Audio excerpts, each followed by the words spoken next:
natulog sa loob lamang ng isang rounds ang kalaban. Luis Nery, anong uri ba ng bakbakan ang posibleng maganap sa 126 pounds featherweight?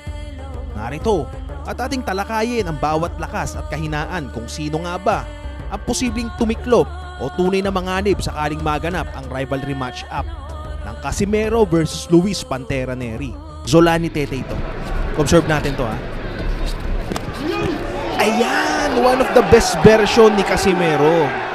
Fastest knockout puncher. Ayan na.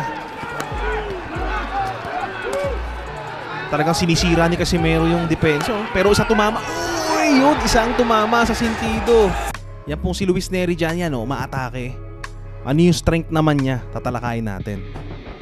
So based dito sa napapanood ko, no, pagka mahina yung fight mentality ng kalaban niya, ayan, sinusugod ng husto o talagang niraratrat ni Luis Pantera Nery. Ayan o, konting portion lang yung kailangan natin para ma-discuss natin. So merong killer instinct itong si Luis Pantera Nery. Depende sa makakalaban niya eh. Doon lumalabas yung kalaban niya, yung lakas niya. Pag mahina yung fight mentality, tulad niya no,